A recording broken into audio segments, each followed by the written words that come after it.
What's up? I was tired, but I'm so glad I was here. Yes, What's we going on, y'all? Thank you so much for tuning in. We ready. We got some stuff that we need to talk about. So yes. let's get popping. Carlita, you got Sadell Nicole, the lioness, and Carlita Nicole, the quirky queen herself, Chi-Town, born and bred, Texas fit. Go Chi-Town! Chi-Town right now is playing the Raptors. Go Bulls! Especially well, in it's they're not going real well right now. I'm just saying. But I dang. mean, I get you They cheering do. for them since we ain't got nobody else to cheer for. Right. And we're going to talk about that in a minute.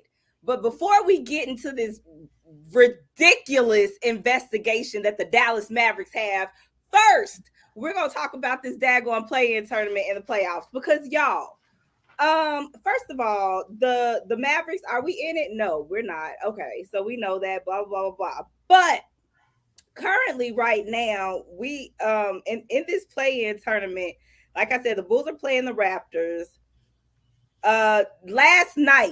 Last night's game, Sadell, with the Lakers and the Minnesota Timberwolves. So let me tell you Dumb, about this game. dumb. Anyway, go ahead. Y'all know how I feel about the Lakers. I'm from Chicago. We don't fool with the Lakers. So here they go in a daggone play-in game, and off top, it's unfair. And I say it's unfair. Why? Because it's one of their best players. No, Rudy Gobert ain't playing. Why? Because he got suspended for punching his teammates. That was dumb.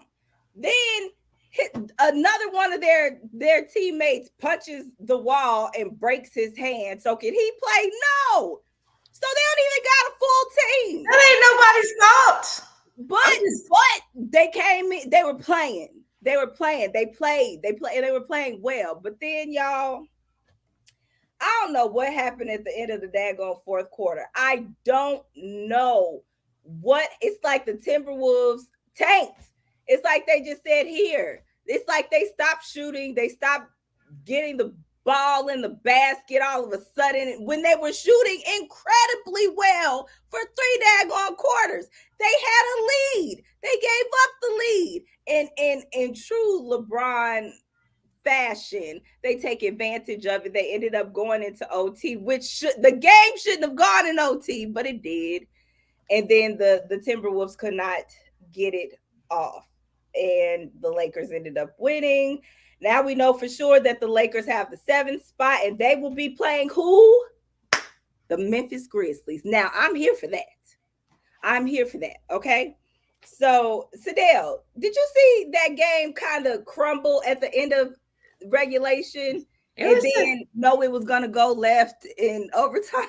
I mean, and I definitely am not, LeBron is not my hero, but you got to give that dude his props, to be honest. Like you have, at the age that he is playing at the level that he's playing, even though he set out like 51 games to rest, um, He was injured. he's playing at he's playing at a high level. I mean, so you can't not give him his props. Anthony Davis, uh, which to be honest, he didn't have a bad game. No. He just made a brain fart, as LeBron said, but a boneheaded, like, why though? I mean, I'm like, what the freak? Oh, That was at the end of regulation. why? Yes. Allowed one of the Timberwolves behind the 3-point line, like literally as the clock is running down. That was the last shot. Why? Like, And they were up by 3. The Lakers were up by 3 when AD fouled this Timberwolf, and he made all 3 of his shots. but I'm just like, What? at this point, like, first of all, Matthew. at this point, try and chase him off the 3-point line or whatever, or I risk him making a shot, because God forbid he makes it and Yeah. then makes the free throw. Like, Yeah. yeah, that's What do you mean? No, he didn't. Nobody. No, Stop hating. First of all, no, he didn't know. I don't know who we talking about, but did he foul? Yeah, that was LeBron no foul. probably. Like I don't know what else we could be talking about, but yeah. So okay, so now we know, like I said, the Lakers have secured the seventh spot, and they will be playing the Memphis Grizzlies. This Western Conference um playoffs actually look like it's gonna be pretty interesting. I'm looking forward to the Clippers and the Suns because they're one of the teams that at the beginning of well, not till KD got to the Suns, but with the Clippers, people were saying, hey, they could potentially be NBA Finals bound. But when the Suns got KD, they said that about the Suns.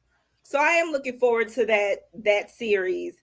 The Kings are playing the Warriors, and the Kings are a 3 seed, though the Warriors are a 6 seed. But we know that the Warriors are the defending champs, and we know that you don't ever count out Steph Curry and the Golden State Warriors in the playoffs. So I really am looking forward to the West. The East matchups, not so much. The Celtics will be playing the Hawks. I think that'll be interesting, but I definitely see the Celtics coming out on top. The 76ers play the Nets.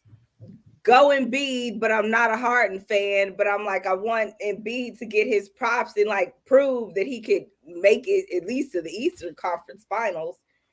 But the Cavs played the Knicks. We both know those are two young, exciting teams. I don't know, Matthew. What is the deal? No, he's saying I said he missed 52 games. I was saying he missed a lot of games. Like clearly he didn't miss 52 games. Come on, I'm Matthew. You not know the riding their hell better than wave. So since you gonna document that I said about 4 minutes ago, document that I said he's still not my GOAT. That's what I said first.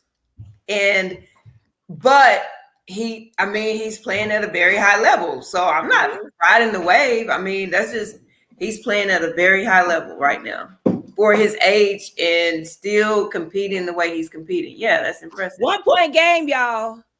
7 minutes Really? left. It is 88-89. Come on, Wow. Bulls. Come on, Bulls. Pull this out. Okay, so here's the Wow. deal. Because I definitely see in the way that these games are set up in the West for the playoffs, Adele, what would happen if the Lakers won in the first round and they beat the Grizzlies, which is a very real possibility that they could beat the Grizzlies. And say for instance the Warriors beat the Kings, which I'm rooting for the Warriors. That would mean that the Lakers play the Warriors in the semifinals. That matchup is what I'm here for. Why do I want that matchup? Let me show y'all something. Let me explain something to y'all. So we know that LeBron James and Matthew, I'm so glad you are here for the conversation. LeBron James has won 4 championships. We know he won 2 with Miami, 1 with Cleveland, and won the bubble championship with the asterisk next to it. That don't really count with LA. Okay, we know he's been in the league for 20 seasons, right? But one thing that we don't ever like really pay homage to Steph Curry in his career. He's been in the league for 13 seasons and he too has 4 rings, okay? He has a 2015, 2017, 2018 and last season 2022. And we know he doubled up in 17 and 18. He could very well double up this season in 22 and 23. Okay? So what would happen in the 13 seasons, with Steph's 13 seasons and 4 rings, and LeBron's 20 seasons and 4 rings? If Steph gets a 5th ring, what does that say about LeBron's legacy in this league? Especially because we're talking about GOATs and stuff, and we've talked about GOATish requirements. And one of my requirements is that during your tenure, when you're at the top, your peak, the peak of your game, that nobody else can say that they beat you in championships during your tenure. That happened, of course, with my GOAT, the Michael Jordan, and nobody else won finals while while Michael Jordan was with the Bulls? Nobody. Okay. While So he was playing in the finals. right, y'all was just playing, but you didn't win. You showed up, but you got beat. So with this LeBron, like I said, it's 20 seasons and four rings. If Steph wins the fifth ring this season, how does that make y'all feel about LeBron's legacy? Is he still the GOAT? Are y'all gonna put some respect on Steph's name, his career, his teammates, and say, man, Steve Kerr for that matter? Because they have a very real opportunity of beating the Lakers, and they would end up playing either the Suns, the Clippers, or the Nuggets. I'm assuming, because the way that this is going, I'm not sure that any of the 8 seeds will be able to beat the Bucks or the Nuggets. So, Surely not. I mean, I don't. That's such a tricky question. Like, I don't know that it tarnishes anybody's legacy. I think at some point, because we do talk about goats and we talk about MJ, we talk about Kobe, we talk about LeBron. We never talk about Steph really. He's no, the greatest shooter in the world, right? but we don't really talk about him and the impact that he's had on his team. Now, he's a willing passer, as Coach Mays always says. You know what I'm saying? He plays very selfless, which is the culture of their team. And when you think about like MJ and Kobe, like it don't matter what the score is at the end of the game. Put the ball in my hand and I ain't passing it to nobody. You know what I'm saying? And so their approach was different. Yeah. I don't think it tarnishes the legacy. Now, you know, it increases Steph's legacy, I think, because like I said, he just doesn't come up in those conversations. Right. I mean, even if you watch like ESPN or whatever, when people are talking about who's the greatest, he may be on the top 10 list. But when you talk about the greatest, Yep. nobody really says Steph Curry. Right. And I mean, I do feel like he at least deserves to be in that. But my thing is, you know, and to be honest, Link, even with all of that, I feel like because they played in such different eras at such different times, it's hard to say that one. Matthew, stop. Sorry. To say that one person is truly the GOAT, primarily because we think MJ's the GOAT. We saw him play live, right? People who are now younger and watching LeBron think LeBron is the greatest there. You know what I'm saying? It just goes. But when you go back and you talk to them, if you watch interviews with MJ, with Kobe, even LeBron, the thing is all of them recognize that things that they learned from people who came before them. Right. And so without MJ, there's no Kobe, no LeBron. You know what I'm saying? It just kind of has a trickle effect. And so, you know, Michael Jordan is my greatest of all time. But I can understand why people have different points of views because they've seen things differently in live. So this is interesting. John says, why can't we just say one of the greats of any time? And he's proposing a new GOAT definition. How can we determine stats, wins, championships? What's the measure? So we've talked about that a few times on the show, where we discuss what are those requirements that make a GOAT. And what's, for me, one of those requirements is that there isn't another person that's winning consistently in the finals that's beating you and your team. And also, absolutely, other accolades and stuff matter because people always in these conversations add MVPs. But Jordan was the only one with MVP and Defensive Player of the Year, all of those things.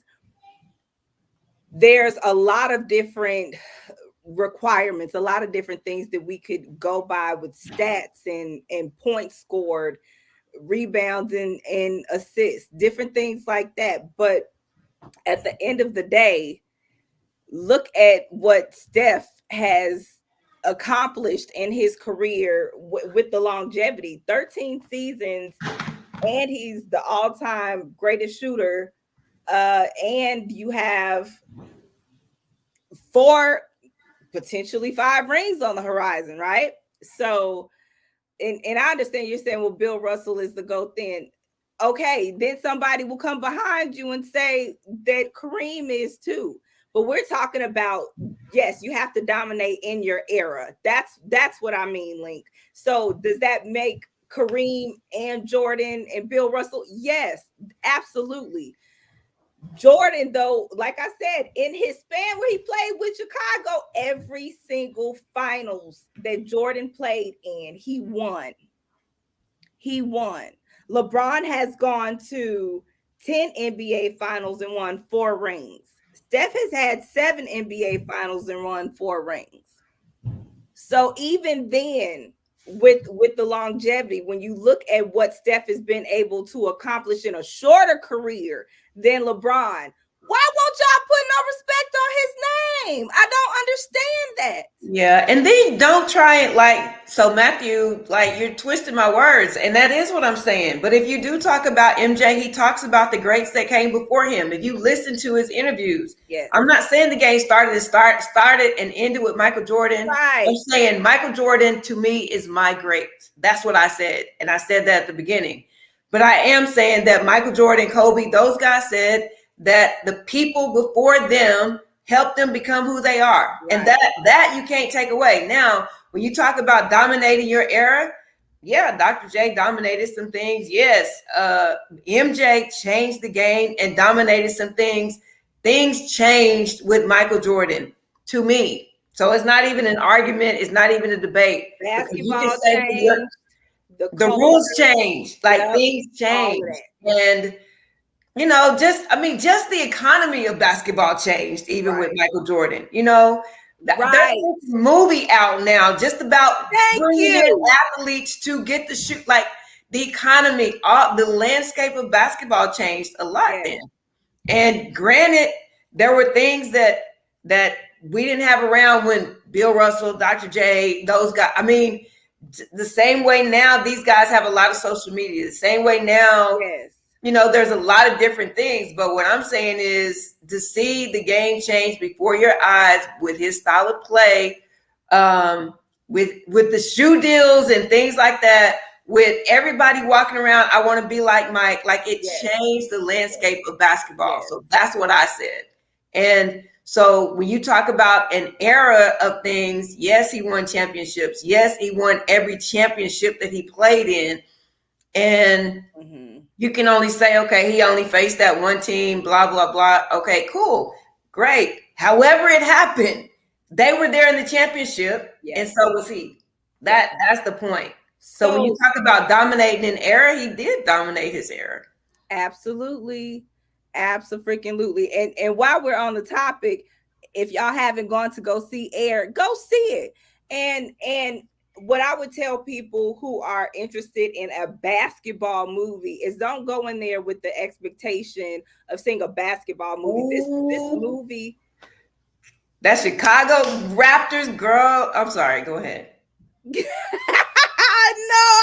I can't stand it, but I know I would be so distracted. So the TV is turned the other way. Okay, so with Air, it is absolutely a fantastic movie, but the movie is about Jordan and the shoe deal. It's about and his family and what the role that they played in getting that shoe deal with Nike. It was a phenomenal movie, very well written, very well executed. And as a Chicago girl, I couldn't wait to go see it because these are the things that I like. I did expect to see more about Jordan playing basketball. So with that part, I didn't really get, but the story and all of the interesting anecdotes that they have about the different things that was going on at that time. Y'all go watch that movie. You will enjoy it. Boom. And here's another point. They're still making movies about Michael Jordan outside of basketball 25, 30 years later. They just had the ESPN Last Dance series that people are head over heels about, and it's on Netflix, y'all. Come on. Who else that's still alive are they making movies about like this 25 and 30 years later? Oh yeah, Michael Jordan. So while we're on the topic too of NBA, well, first let me read some of these comments because y'all, Matthew was going in and says LeBron didn't face the most stacked teams ever. He got swept by the Cavs by a homegrown Spurs team, and his super Miami team lost to the normal. Very normal. Very normal. Did he call us normal? I don't know how I feel. I mean, we had Dirk. LeBron is the most complete NBA player ever, so he's the GOAT. But I'm just saying, that's based on what, though? You know what I'm saying? I mean, but he said that the again, only involves what takes place between the white lines. Who makes that definition? I'm just saying, who gives that definition? I mean, you can't. You're not the authority on this. So I'm just saying. I said Michael Jordan is my GOAT, and no, he was not great in 2007 or 2011. He literally became a fly on the wall, like he backed into a shadow and didn't want to shoot the ball. Boop. There you go. And the only reason why I'm saying that is because to me, if I'm the GOAT, then I'm going to want the ball at the end of the game. I don't care. Kobe airballed, but he wanted the ball even as a rookie. Right. You know what I'm saying? Right. You know, it's just different. And that was probably the thing, to be honest, that pushed me more away from him as far as like, man, because I'm like, if the heat comes on, he kind of backs away. But anyway, but bigger, stronger, faster, blah, blah. Just say you love Mike. Just say you love LeBron. We get that. We get that. That's great. I'm not going to debate with you on who your GOAT is. LeBron is your GOAT. Congratulations. Great. Y'all give me the score. Y'all give me the score. Go ahead and give me the score so I can. Go ahead and give it to me so I can move to the next thing. Go ahead. What's the score, y'all? What's the score? Okay. Bulls up by 4. 149. Let's go. All right. Okay. Space Jam 2 is pretty good though, but whatever. I never saw it. He said Jordan is an employee. Hey, I did see the LeBron house party movie though, Matthew. And yeah, it was not right. Like right. Okay. So y'all, while y'all are on here, I gotta ask y'all because I made a post on my page a few days ago and y'all went crazy about it. Okay. And now I gotta find it so that I could see some of y'all's responses.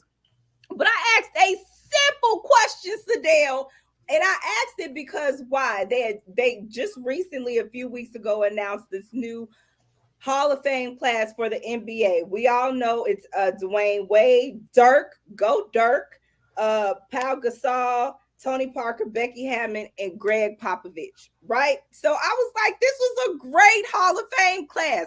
That's what I'm thinking. Then while I'm having this conversation with a friend, he says, why is Tony Parker in the conversation? And I said, why not? Like he was on the Spurs team with Pop as his coach. He won these championships. Why not Tony Parker? And he mentions a whole bunch of other players. Well, if Tony Parker should be in the Hall of Fame, then how come Derek Fisher isn't? And we go back and forth and back and forth. Well, it brought me to this question. Do y'all think Robert Horry belongs in the Hall of Fame?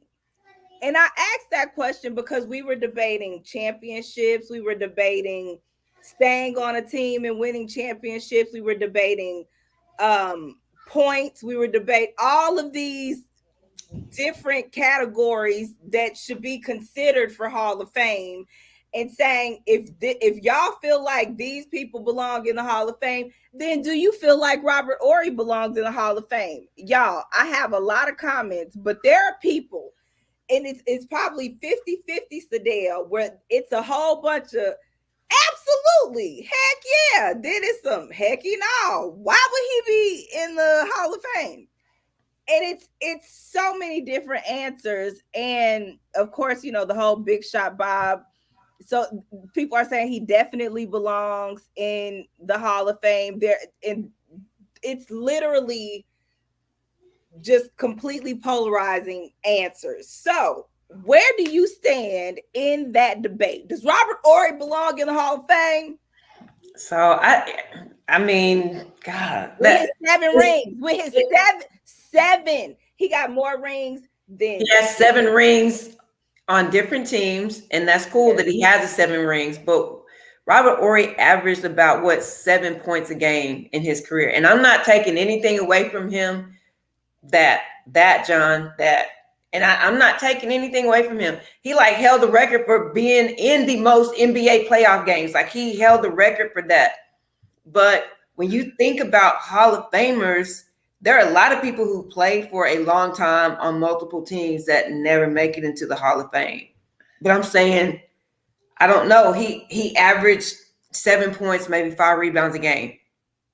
And exactly, Link. I'm saying he averaged less than 10 points. And it would be different if he was averaging less than 10 points but double digit rebounds, but he's just about, you know what I'm saying? Like he didn't have any stellar nothing other So than you the saying fact that Robert Ory was not clutch? Robert Ory did Robert not. Ory really, to be honest, like he had a very smart strategic career. He ended up in good places that allowed him to be on good teams and do that. So let me just address this. He keeps talking about, you keep saying emotional, Matthew. All I said was, Bron is your GOAT, MJ is mine. Who's being emotional? I'm done with that. We've on to something else. Like you keep trying to bring up stuff, so I don't know. It's cool. It's great.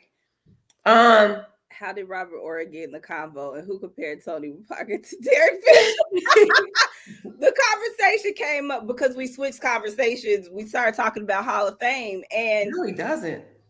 um, I'm saying right. I didn't I was say he holds the record now. I'm saying before Bron came, he held the record. Like you just listening for hate. Like I'm not trying to be hate. I'm not beefing with you. Like I'm cool tonight. Let's just chill.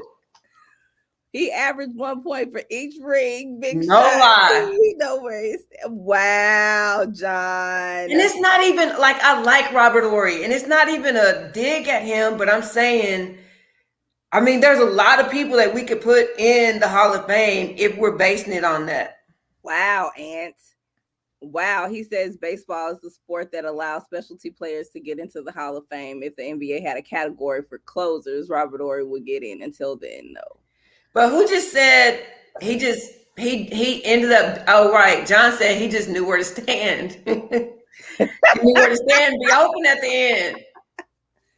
Parker was a starting point guard with Duncan, and Robinson Right. eventually Right. got. It's different. Why? It's different.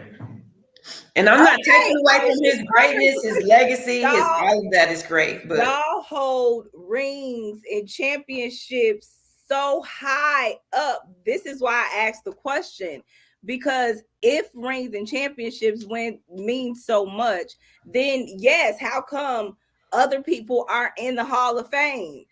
well, I think it's more the impact of the game than necessarily that, because there are a lot of people on teams that have won multiple championships that didn't necessarily impact the game as much. And great, he did hit some game winning shots. Uh-huh. Um, but that probably was his fourth point of the game. You know what I'm saying? Like Heck, I yo. don't mean anything. Again, I'm not taking anything away from him. I think he was great, and I think he had a exceptional Great career. career. But Yes. when you talk about Hall of Fame, it needs to be people you look back and be like, man, that dude was crazy, right? Okay. Okay. I look. Everybody was talking about Tony P. Tony P was the man. You know what I'm saying? Like it's different. I'm all for this year's Hall of Fame class. Look forward to seeing the inductions this August. And who knows, maybe we'll have some more questions like this. So moving on, y'all, I don't even want to talk long about this because I'm irritated that we even have to have this conversation. But my Dallas Mavericks are currently being investigated by the NBA for what? For tanking. So let me just give this to y'all real quick. Dallas was a half a game behind Oklahoma for the 10th place in the West. That's the last place to get in the play-in, right? So if the Mavs had won their last 2 games and OKC lost their season finale to Memphis, then Dallas would have beaten OKC to get that 10th place spot. So here's the deal. That did not happen because the Mavs basically, by not making the playoffs, the Mavs would hold on to our first round pick for this year's draft. We owe the Knicks a first round draft pick with that trade with Porzingis back in like 2019. If we qualify for the playoffs, then we would have to give up our first round draft pick to the Knicks. Trade protection has us where if you finish between 1 and 10, then you have to give that up. But if you finish where you're not in the playoffs at all, you get to keep it. So basically, we chose a top 10 pick in the draft over an almost certain demolition in the first round of the playoffs against Denver, right? Yes. So I understand why we tanked. My issue, once again, with the Dallas Mavericks was what it was last week that I told y'all. It made no sense. The game before the third to the last game where Kyrie went going off. Kyrie was shooting buckets left and right. It was an incredible game. And we won. And I was like, oh, so we're going to go to the playoffs. We're actually trying to make the 10th place to get to the play-in tournament. Y'all. And then all of a sudden, we just flipped the script. Now all of these players that should be healthy enough to start are sitting. Now, mind you, I think it's dumb that we're being investigated for tanking because why is it dumb though? Teams that set players, starters, at the end. One of the teams, was it that said Dame Lillard? Haven't they said Dame Lillard for the last couple of weeks of the season? Like, come on. Understand, like, I just think that we went about the way that we went about it was done kind of just careless. I think we were careless in the way that we went about it. I think if we had lost that game where Kyrie went off and the fans knew, the league knew, oh, well, this is a wrap for Dallas. Okay. But then you didn't try to sit Luke and Kyrie out then. You waited. You made us look like we're guilty. And then at that, let me tell you, did Jason Kidd go in the press conference and say, my boss made me do it? Right. It ain't got nothing to do with me. Management. Well, my thing with this whole thing, to be honest, is the last 24 games we were 7-17. So clearly we've been trying to tank for a minute. That's what I feel. But could we just not close games? But I don't know. I don't know at this point. Now I'm wondering if we were trying to tank. But my thing is, I can't dispute them being investigated because Adam Silver said at the very beginning of the season, like, everybody wants Wemby, this 7'2", 19-year-old kid. They want him. And he gave a stern warning at the beginning, like, do not tank trying to get this kid. Like, literally that, like, by name. Mm-hmm. And so there's going to be an investigation and there's not really good answers.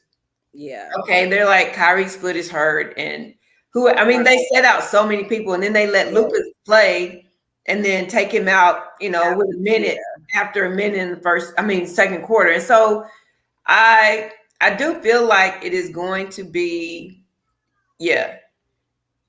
instructed to sit down, even though but see, and then my thing too is I get it, right? Because you got to win 2 playing games basically to get to the playoffs. Yes, at the spot you do, yes. At the 10th spot, you got to win 2 playing games to get to the playoffs, and then you get to the playoffs and you're going to lose in the first round. Like, you're going to get pretty much demolished in the first round. So I get the reason that they did it. And Mark Cuban, though, I don't know if you remember, like in 2018, he was saying something like kind of joking with Dr. J about tanking. And they fined him like $600,000 back then. He didn't say anything. He was like, yeah, I kind of got excited, said some things I shouldn't have said, blah. So I don't know, unless the fine, unless there's a penalty that basically prevents them from using that pick, I don't think he cares, to be honest. So we'll see. So there's a lot of comments about us keeping Kyrie, and I saw something about Luka and Kyrie not matching up. I disagree because I definitely feel like Luka and Kyrie they mesh well. The only issue is that, like I think Link said, we lost our defensive identity. If we still had Right. those defensive leaders, that defensive presence on the court with Luka and Kyrie, we would be able to close games. But with Luka and Kyrie having to worry about defense and spreading the ball around, our Right. I mean, I we don't think have that's too much to ask. I don't think that's too much to ask to play a little bit of defense and still be able to score. Like, you're in the NBA. Luka needs to get in the gym. Love him, but he needs to get in the gym. But go ahead. I'm sorry. y'all chill on Luka. Y'all chill on Luka, and I think if we were winning and we had a winning culture, I definitely think it would come out more with we would see Luka looking better and playing better, and maybe not saying so much to the refs. Maybe I'm asking for too much, but at the end of the day, do we pay Kyrie? Do we give him the contract that he wants? Does he stay? Does he leave? I think for Kyrie, I mean, I think right now it's probably the best option for him, you know. And I do feel like, honestly, Kyrie can play the one, and Kyrie's good at playing the one. Kyrie doesn't have a problem, to me, playing the one. It's just, I feel like initially, first of all, he came so late in the season. I feel like initially they were kind of deferring, like, who's going to shoot? Who's going to, you know what I'm saying? It was almost like, just, it was a chemistry thing. But Yeah. everybody on the Mavericks except Luke and Kyrie are role players. And I agree with that. It's like they do definitely need an identity. Like, Yeah. they need an identity. And we don't really have, we don't, our culture is just not the same. And again, nothing against Luca, but we've been building around this kid, right? And trying to put pieces in place around him, and we haven't had the true veteran leadership that I would have thought that we would have Right. yet to Right. kind of, you know, give some kind of presence. And I don't know. And I don't know even about Jason Kidd. Because Really? So I was going to ask you about that. With do you feel like what he said was throwing the front office under the bus? Mark Cuban and Nico Harrison. well, see, initially when he said it, he was like, basically, it was a decision made by my bosses and we had to go by it. But then afterwards, he was saying, my bosses made the decision and I trust they're going to do what's best and put us in a position to be able to win. And so he kind of, I guess, tried to clean it up a little bit. But yeah. And an NBA coach is much harder than people, give them credit for, because you got a lot of grand, big personalities that you Yes. have to manage. I think that was, to me, what was great about Phil Jackson and Pop, because they managed personalities. They didn't necessarily manage the game as much. You know what I'm saying? Oh, it's over? Let's go. Bulls. But yeah, so I don't think that Kyrie is, I don't think that he wants to be the number one on the team necessarily, but I do think that he wants a chance to win another ring. I don't think he has to be the number one. I think if he can be a dynamic duo with Luka and we just have put the pieces around them defensively, I think that would be great. And more consistent shooters too, because we have depth, but we don't have consistent depth.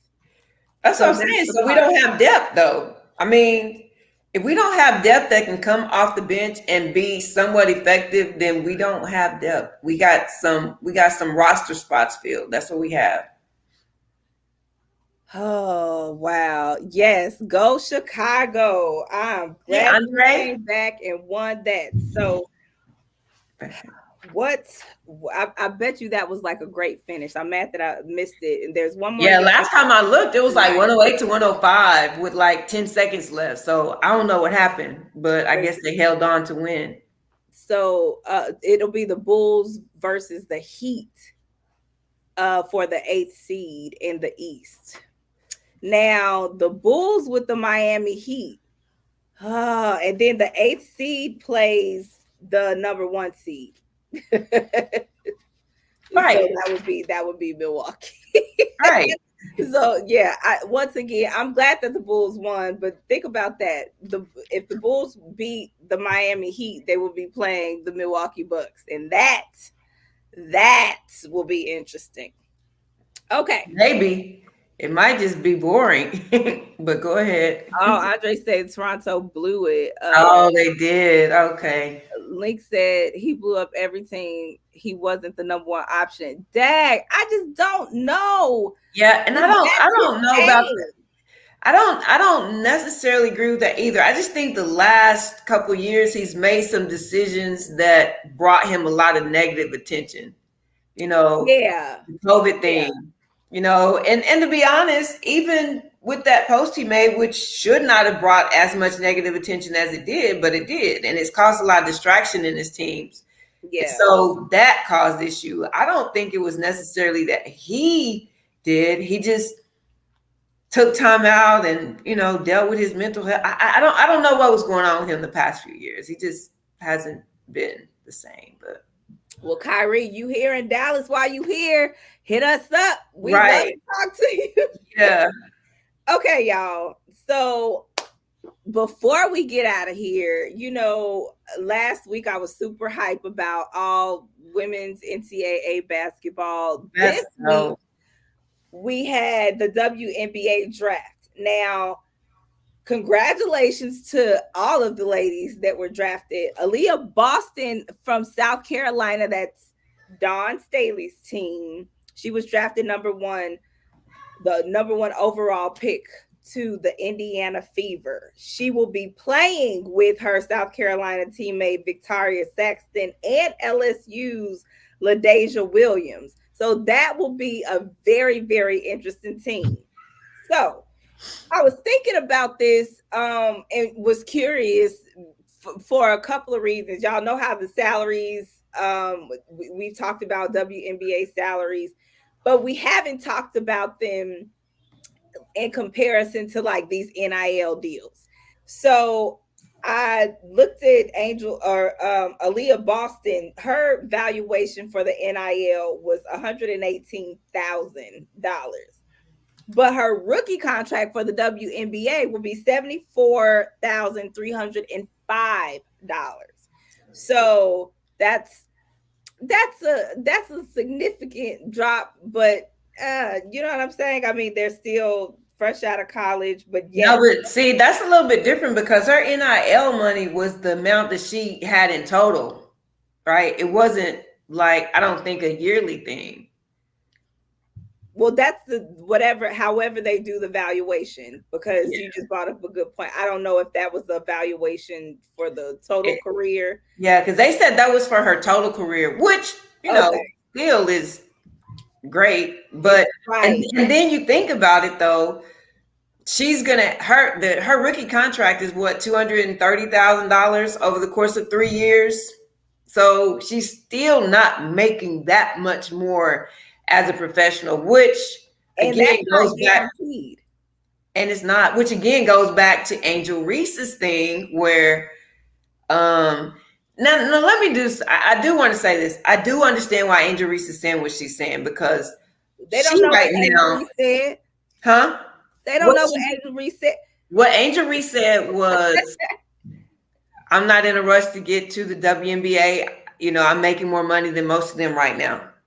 Yeah. I do understand that because right now they said her NIL agreement is valued at like 1.3 million, Yep. and 3 million. And she's now gained 2 million followers. So that's social media money too. and it's just continuing to climb because initially, like literally, she went from like 300,000 to 1.3 million pretty Yes. quickly.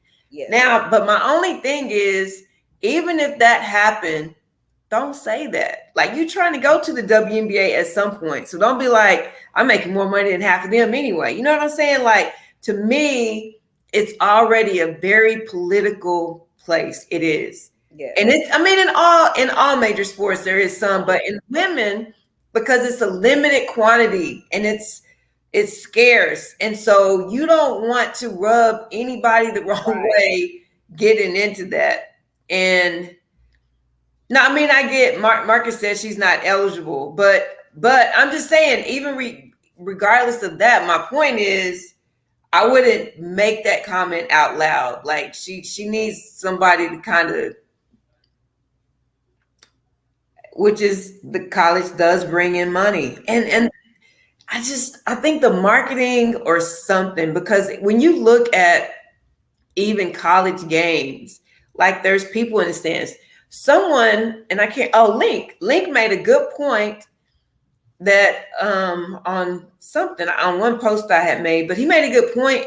I think it was linked to the fact that a lot of the WNBA teams try to follow NBA teams, whereas they should follow predominant NCAA teams. You know what I'm saying? Because if you're near South Carolina or if you're near UConn, they already have a following. And so they have a following, and even whether or not you get players from UConn, they love women's basketball in those places. So they would be more likely to go versus here, where we have the Mavericks, who are just now getting the following. Because let's be honest, before Dirk, the Mavs didn't have a great, substantial following. Right. Absolutely. But we have them, but there's not a substantial female base of followers for athletes. And so you have the Wings, who had a tremendous draft. Like, God, Yes, they did. they had a tremendous, and they have a lot of talent, and they should hopefully be able to make a decent run this year. But who's going to see them? Like a lot of those games are empty, or they're giving a lot of tickets away. And I don't know. I think that there's some truth to maybe we need to focus the markets differently. I can understand that to a certain extent. I'm not sure if those markets are big enough markets for a professional team. That's my only thing. But I'm saying you're putting them in a market where you have have an NBA team, but no women following. So it's the same thing, right? Because the market is based upon the people. So if I sell vacuum cleaners and everybody got hardwood floors, it doesn't matter how many houses there are, nobody's going to be in the market for what I'm selling. So if there are not women's basketball fans or any type of fan base, doesn't matter how many people are in the city or available, then that's still going to limit the number of people that go to the game. I understand that. Okay. So in speaking about these salaries, the top 3 women's basketball players this past season, Jewel Lloyd, Diana Taurasi, and Arike, who's here with our Wings. They put some great people around her. Like, yes. So their salaries, just 3 women out of the entire WNBA, $234,936. $234,000. Now, that is the highest paid players. It's only 3 of them who make that salary. So keep in mind, understand that Steph Curry is the highest paid NBA player in the league, and he makes $48 million a year, and that's roughly 204 times more than what the 3 of those ladies make. 204 times what they make. That's crazy. So the average salary last year for WNBA was 102,000. This season is 147,000. So last year, 14 players made over 200,000, but this year, 21 players make over 200,000. So is the WNBA increasing salaries? Are they working to increase salaries? Yes, but it's not for the majority of these players. And the NBA could say the same thing too, that majority of the players aren't getting $40 million a year. I understand that, but if you guys look at these salaries with the WNBA, like absolutely, it's not comparable at all. And absolutely, I understand what y'all are saying about Angel Reese, but she didn't lie. She didn't And lie. I do. I just think the way that I just don't think she should have said that out loud, like on social media or to whomever, because it just kind of comes across the wrong way now. But I do get it. Like, I definitely get it. I think the lowest an NBA player can be paid is like $900,000. And Right, the G League players get paid more than that. well, and see, and then that's the other thing too. So the thing with the popularity of this Final Four, well, this women's season in general, but this playoff season for college basketball for the women. First of all, the Final Four was much better than the men's Final Four, Yes, it but was absolutely. it brought a lot of awareness. Now, the thing that I do feel is going to happen is NIL agreements like Angel Reese's are going to significantly increase in college basketball because they're getting more TV time. Yep. And that's the thing. They're only getting more WNBA, how TV often do you time, see the though. WNBA on ESPN or a commercial for the WNBA? Like, you just don't really see it that much. And until they are able to get TV time where they can get people that are paying to be on their, commercials, that's going to also limit the amount of money that they can pay the players. I get that. Matthew says that the NBA loses money on the WNBA every year, so why would the WNBA pay them more? The biggest WNBA players aren't big in the world of entertainment. Well, can be I feel like Candace, why did I just Parker. yeah, Candace Parker is a superstar. Brittany Griner is a superstar. Diana Taurasi is a superstar. But even though they are, what they bring in as well, do they bring in as much fans as like a Angel Reese? No. Would they or when Caitlin Clark goes to the WNBA? I don't know if they have that type of celebrity. And I think that's a big, huge part of the WNBA that's missing is the celebrity in No, it. but I'm saying, where does the celebrity come from? It comes from people being able to have that visibility. Like an Angel Reese. Exactly. And her making comments like that, that's keeping her on the front lines, is keeping her in the headlines. It's definitely keeping her on the front lines for sure. Yes. But I mean, even just beyond that, just like you said, just speaking out and doing all that, but it's social media. No lie, white chocolate is good for sure. You talk about Caitlin Clark, hey, especially with Steph. Yeah. And yes, because I think part of Angel Reese's celebrity is, the whole LSU. And she's in the boot, and they're just the Bayou Barbie.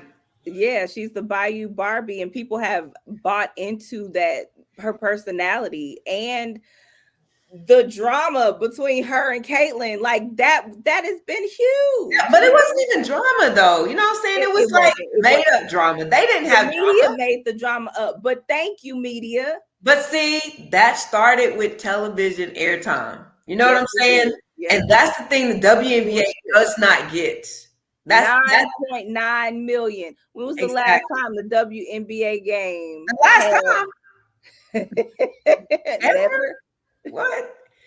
And so it's just different. Like, people don't know about. There are some great players in the WNBA, but they don't. It doesn't make them superstars. Right. They don't necessarily. And I'm not even going to say that. They do have some outspoken celebrities, they're just not as much on social media. But if you watch some of the games, like there's trash talking in the WNBA. There's a lot of stuff that happened in the NCAA tournament. Is just you got to go to the game to see it because you're not Yeah. going to see it much anywhere else. And so it just kind of takes away. But I don't, I don't know. I don't know. I mean, maybe they all need to get a social media manager for every WNBA team and actually show some of the stuff. You know what I'm saying? If that's the case, you got to do that for the NBA, and then we won't see Ja brandishing guns in the No, club. no, no. I'm talking about they need to get a social media person who shows more of their actual personalities, who is, gives them liberty, the same thing that Bayou Barbie is doing. Even Jasmine Carson. Jasmine Carson came to our school last week. It was so awesome. We didn't even know, we were just getting ready to, I'm trying to find something for the boys to do. I was about to make them lift weights. We were going to the gym. To the workout room, and they said, "Hey, Jasmine Carson's coming." I was like, "What?" So we went, sat in the auditorium, waited, and it was just so awesome. But even her, she's not doing what Angel is doing, but she says so many celebrities have been reaching out to her to collab with her, and because they got a lot of TV time. Yeah. So there's great shooters in the WNBA, but Jasmine Carson was spotlighted on ESPN. You know what I'm saying? Yeah. And it gives them a different outlook. And yeah, Andre, it was so awesome. And it's crazy because when she first came, a lot of the kids in there didn't know who she was, right? And really? Yeah, the basketball teams knew who she was, but a lot of the regular kids had no idea. So while she was talking initially, I'm having to get up because they just back there talking and laughing and all that stuff. And then they start Googling her. And then it was like, "Oh, hey, I got a question. Oh, hey, I got a question." They taking pictures. They it was awesome. That's dope. Grace TV time, that too. Yeah, that is dope. When she would come to a school like SOC, did she say why she was here and why she chose to go to SOC? Well, I'm not exactly sure. I think her mother may have gone to Carter. She said her mother was from Dallas because they went to Carter first. Okay. And her agent was working with some people here who just said, "Hey, after you go to Carter, maybe stop by SOC." And I think she went to Pinkston as well. Okay. And so she just wanted to go and, talk to kids, give them inspiration, and they just, no lie, I was so angry at them. I'm like, she literally is taking time out of her to come and talk to y'all, and y'all sitting here acting crazy. I was mad at them. But when they started Googling her, it was a whole different story. Right. I do agree with that. Andre, exposure does lead to opportunities. He said she went to CC. Her mother did? I guess so, yeah. But yeah, so that's even though it's been weeks since the tournament, my heart is full that we're still talking about women's basketball. And I hope that this conversation continues. I know for sure I'm going to be watching LSU, South Carolina, Iowa next season for women's basketball when that starts back up. And then before the daggone tournament, y'all, right. That's the part that we have to support. Because did y'all know who Caitlin Clark was or Angel Reese was before this tournament? Probably not. Not unless I knew who Angel Reese was. I didn't know who Caitlin Clark was. I hadn't watched them, but I had watched LSU, and of course I had watched South Carolina. But that's another thing. The one thing that I did really, really appreciate that she said is how y'all didn't call me ghetto and y'all did this whole time. And so, no, I'm gonna be who I am. And that was cool. And because that was one of the things that I asked Jasmine, what would you say to these girls here who get called ghetto, who get told that they're too loud, who, you know what I'm saying? And she was just like, always be you, be unapologetic about who you are and be you. And yeah. But see, here y'all go talking about what Angel Reese is being immature and saying what she said as far as the salaries go. But all I'm saying is, to me, and it's not even a dig at her. I'm just saying, I know firsthand how petty things can be in the WNBA. Like I know people who played in the WNBA and can't even get a look because of political things. That's what I'm saying. So I'm saying not the fact that she said it because she is right, but what I'm saying is just kind of got to be careful, you know. Not saying she's not gonna get picked up because of course she will, but I'm just saying it's a little different. Well, no, I hadn't heard about the South Carolina Notre Oh, Dame that's awesome. game in Paris next year. That would be dope. Yeah, now it's a lot of these. There's the NBA or Exhibition kind the of game. NFL Yeah. trying to get games overseas. Yeah, but no, that's definitely a game that I would watch, tune in to see. Definitely. Okay, so we've got to get out of here. Y'all, this was an interesting conversation. Thank y'all for tuning in and asking us questions and answering our questions. Right. This has been so dope going from the NBA to the WNBA, and the fact that we have men on our show who stick and stick around for even the women's sports conversations. Like, that's dope. And I really, really appreciate that, y'all. Thank you, Andre. Thank you so much. Thank you. Thank you guys so much for tuning in. Don't forget to like and share our videos. Make sure if you run into a basketball player, football player, a dope sports chick, let us know. Shout out dope sports chicks. Let them know, like, hey, y'all know dope sports chicks. If you don't know, you need to know them. Get to know them. Right. Thank you so much, guys. We love you. Odyssey Sims. Yeah. Well, and I mean, I think people here in Dallas know who Odyssey Sims is. I would think. Like, that's crazy. What? Oh my gosh. Right. I mean, you know what? Haters gonna hate. So hey, I'm like Cat Williams. I need 3 more haters by the end of the week. So let me get there. That is so funny. Yes, thank you guys so much for tuning in. We love you so much. We appreciate you. And if no one told you this week that they love you, even Matthew, we love you too. And we hope you enjoy the rest of your week, and we'll see you again next week. Peace out, guys.